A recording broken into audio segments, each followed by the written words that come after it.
नमस्ते हिंदुस्तान, कैसे हैं आप लोग। यह बात है 8 सितंबर 1960 की, यानी कि आज से ठीक 62 वर्ष पहले की। एक व्यक्ति की हृदयघात से निधन हो गई। हृदयघात से निधन होंगे। अब आप कहेंगे कि निधन कई लोगों का हुआ होगा उस दिन, तो फिर आप कैसे कह रहे हैं कि एक व्यक्ति का निधन हुआ। यह मैं ठीक ऐसे कह रही हूँ दोस्तों, जैसे आप ये कहते हैं कि 2 अक्टूबर महात्मा गांधी का जन्मदिन है। जन्म तो उस दिन कई और लोगों के भी हुए होंगे, लेकिन उसे मनाया तो बापू मतलब महात्मा गांधी के जन्मदिन के तौर पर ही होता है, राइट। या मैं ठीक उस तरह से कह रही हूँ जैसे आप कहते हैं कि यह देश साबरमती के संत ने स्वतंत्र कराई है, वो भी बिना खड़ग बिना ढाल के। आजादी के समर में और भी तो लोग कूदे थे, या साबरमती का संत अकेला ही था।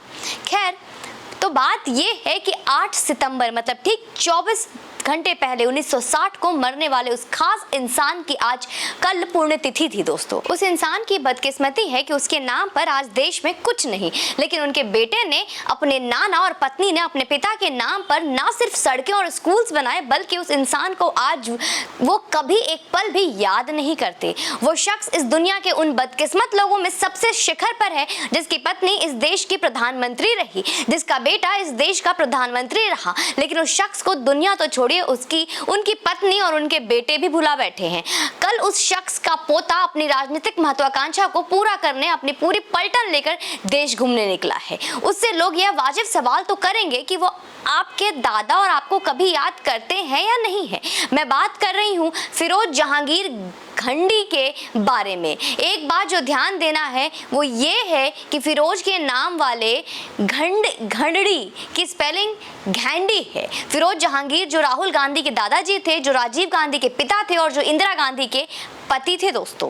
फिरोज से इंदिरा की शादी इंदिरा के पिता जवाहरलाल नेहरू के मर्जी के खिलाफ हुई थी। ऐसा कहा जाता है कि दोनों की मुलाकात साल 1930 में हुई थी। स्वतंत्रता की लड़ाई में इंदिरा गांधी की मां कमला नेहरू एक कॉलेज के सामने धरना देने बैठी थी और इसी दौरान बेहोश हो गई। फिरोज उस समय वहीं मौजूद थे। उन्होंने उन्हें अस्पताल में भर्ती कराया था और उनकी खूब देखभाल की थी। इसी दौरान वे अक्सर नेहरू आवास में आते जाते थे और यहीं से इंदिरा गांधी और फिरोज से नजदीकियां बढ़ गई। साल 1942 में फिरोज गांधी से इंदिरा की शादी हो गई थी और जवाहरलाल नेहरू इस शादी के खिलाफ थे, मगर बाद में महात्मा गांधी ने नेहरू को समझाया और बाद में दोनों की शादी इलाहाबाद में अच्छे से हुई। अब इस पर मेरी कोई टिप्पणी नहीं है उनकी शादी हुई थी या निकाह, क्योंकि कई स्रोत यह भी कहते हैं कि उनका निकाह हुआ था, और निकाह इसलिए क्योंकि फिरोज घड्डी नहीं बल्कि खान थे, फिरोज खान। और ऐसा कहने वाले इस बात को इस आधार पर कहते हैं कि फिरोज खान की कब्र है और पारसियों में जो कि फिरोज का धर्म बताया जाता है, कब्र का प्रचलन नहीं है। पारसी लोग शव को श्मशान को सौंप देते हैं, जिसे गिद्ध, चील और कौए खा जाते हैं। पारसी लोग अग्नि को देवता मानते हैं, इसी तरह जल और धरती को भी पवित्र मानते हैं, जबकि शव को अपवित्र माना जाता है। ऐसे में उनका मानना है कि शव को जलाने, प्रभावित करने या दफन करने से अग्नि, जल या धरती अपवित्र हो जाती है। ऐसा करने से ईश्वर की संरक्षणा प्रदूषित होती है, इसलिए पारसी समुदाय में शव को श्मशान को सौंप दिया जाता है दोस्तों। अब फिरोज घंडी से गांधी कब बने, इस पर कई बात है, लेकिन यह कहना कि वो महात्मा गांधी से प्रेरित होकर गांधी बन गए बहुत बचकाना है, क्योंकि उस वक्त देश के बहुत लोग महात्मा गांधी से प्रेरित थे।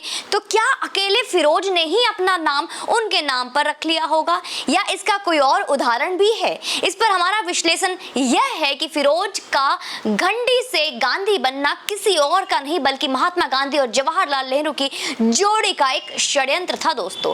षड्यंत्र ये है कि देश की राजनीतिक सत्ता कभी इनके हाथ से खिसक कर कहीं और न जाए। गांधी जानते थे कि नेहरू की बस एक बेटी है और उससे भी भागकर शादी कर ली, तो अब नेहरू के बाद अगर सत्ता को हमेशा के लिए नेहरू के हाथ की कठपुतली बनाए रखनी है तो उसे नेहरू की बेटी इंदिरा जी को ससम्मान एक प्रतिष्ठित कुल में लाना होगा, और वो तभी संभव होगा जब फिरोज का ही नाम परिवर्तन किया जाए। फिरोज खुद से नहीं ये चाहते होंगे, तभी उनका और इंदिरा का रिश्ता बाद में बिल्कुल भी सामान्य नहीं रहा। और पारसी संप्रदाय का जो इतिहास रहा है वो कम से कम यही कहता है कि वो अपने धर्म को लेकर बेहद संजीदा और सजग रहते, अन्यथा धर्म परिवर्तन के लिए हिंदुओं को नहीं उन्हें ही टारगेट करना मिशनरियों और इस्लाम के लिए आसान होता। अब राहुल गांधी को चाहिए था कि कम से कम कल वो अपने दादा को श्रद्धांजलि देने कहीं और नहीं तो जो कल का इलाहाबाद के मणफोड़गंज स्थित कब्रिस्तान जाए और ये कहना छोड़ दे कि वो दत्तात्रेय गोत्र के हैं। हमारे यहाँ नाना का नहीं दादा का गोत्र ही मान्य होता है। लड़की जिस कुल में ब्याही जाती है उसका वही गोत्र हो जाता है। और आपको यह कहने में किस बात की हिचक है कि आप फिरोज घंडी के पोते हैं? आप तो सेक्युलर राजनीति वाले हैं ना, तो फिर पारसी बनकर राजनीति करने में किस बात का डर लग रहा है आपको? आगे बढ़िए, राहुल गांधी से घंडी बनिए और कम से कम अपने बुजुर्गों का, अपने पुरखों का जो श्रद्धांजलि देने में पीछे मत हटिए, जन्म तिथि में बधाई देने में पीछे मत हटिए। नमन ही तो करना है, कर लीजिए। जहां दूसरों को इतनी राय देते हैं, जहां दूध को किलो में और आटे को लीटर में बेच सकते हैं। आटा